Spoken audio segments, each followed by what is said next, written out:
میں آپ کے سامنے ایک باپ اور بیٹی کا قصہ بیان کرنے جا رہا ہوں، مکمل سنیے گا۔ وہ قصہ جس کو میں سن کر اتنا پریشان ہو گیا تھا، اتنا مغموم ہو گیا تھا، یار یہ بھی ہمارے معاشرے کے اندر ہو سکتا ہے۔ اب مکمل سنیے گا۔ ایک باپ تھا، اس کی ایک بیٹی تھی۔ میں کہیں اور امامت کرواتا تھا، یہ وہاں کا قصہ ہے، اور خود مجھے متولی صاحب نے اور لوگوں نے مجھے خود بتایا تھا۔ اب مکمل سنیے گا، وہ قصہ کیا ہے۔ وہ یہ ہے کہ ایک باپ تھا، تو اپنی بیٹی کی شادی نہیں کر رہا تھا۔ جو بھی اس سے رشتے لینے آتے ان کو مار بھگا دیتا تھا۔ تو سارے رشتہ داروں نے بڑی بار منتیں کی، یار شادی کر دے، اس کی کیوں نہیں کر رہا؟ وہ کہتا نا میں نے نہیں کرنی شادی۔ وہ شراب وغیرہ بھی پیا کرتا تھا۔ لیکن بعد میں اس کے گھر کے اندر پتہ کروایا گیا کہ اصل مقصد کیا ہے، یہ رشتہ کیوں نہیں کر رہا اپنی بیٹی کا۔ تو اس کے گھر کے اندر جب پتہ کروایا گیا، اس کی بیوی سے پوچھا گیا، اس کی بیوی رونے لگی، سسکیاں بھر بھر کے رونے لگی۔ اس نے کہا کافی عرصے سے یہ اپنی بیٹی کے ساتھ ناجائز تعلقات کر رہا ہے، میرے ساتھ نہیں سوتا، اس کے ساتھ سو رہا ہے۔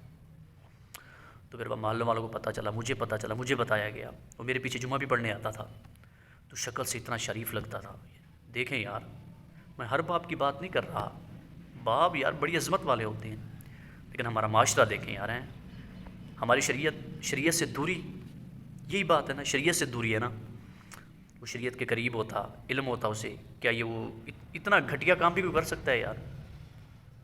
اب خود سوچیں، بیٹی اور باپ کا کتنا عظیم رشتہ ہے، اب خود تصور کریں۔ یہ اصل شریعت سے دوری ہے۔ جب ہم شریعت کی بات کرتے ہیں، بیٹی چھوٹی سی ہوئے 7 سال سے اوپر چلی جائے تو وہ اپنے باپ کے ساتھ نہیں سو سکتی، تو کہتے دیکھو یار ملا ایسے باتیں کرتے ہیں، غلط ذہن رکھتے ہیں۔ یار شریعت ہے، ہم غلط ذہن نہیں رکھتے۔ جہاں تمہاری حدیں ختم ہو جاتی ہیں، تمہاری عقلیں ختم ہو جاتی ہیں، وہاں سے شریعت کی عقل شروع ہوتی ہے۔ شریعت سب سے بڑا مسئلہ حل ہے، شریعت پر عمل کرنا۔ اور یہی ہے کہ ہم جب کہتے ہیں کہ سسر کا بہو سے پردہ ہونا چاہیے، زیادہ میل جول نہیں ہونا چاہیے، پھر یہ لوگ کہتے ہیں یار دیکھو مولوی شک کرتے ہیں، بڑا یہ باپ ہوتا ہے، سسر باپ ہوتا ہے، وہ بیٹی ہوتی ہے، یہ کیسے ہو سکتا ہے؟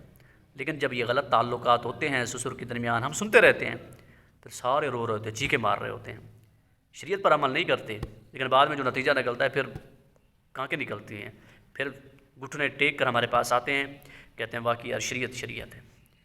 تو یاد دیکھیں ہمارا معاشرہ کہاں کھڑا ہے۔ ہم نے تمام بیماریوں کو نکالنا ہے، تمام گناہوں کے مرضوں کو نکالنا ہے۔